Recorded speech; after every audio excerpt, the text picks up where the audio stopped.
Teman-teman Fuji enggan posting foto bareng, imbas sering dihujat. Fuji menyebut teman-temannya sering merasa takut untuk posting foto dengannya. Sebab, teman-teman Fuji itu kerap menjadi sasaran para haters.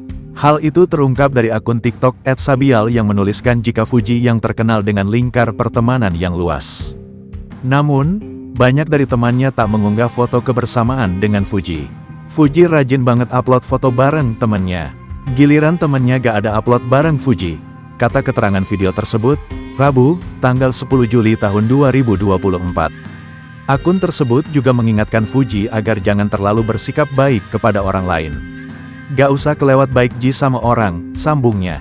Melihat video itu, anak Haji Faisal tersebut membantah sang pemilik akun. Ia menuturkan para kerabatnya sempat takut suatu saat akan diserang, mengingat para penggemarnya maupun haters yang dinilai fanatik. Meski begitu, dirinya tak masalah jika tak diposting oleh para kerabat artisnya. "Dah lah, aku juga berteman untuk seneng-seneng, bukan buat diposting-posting," balas Fuji.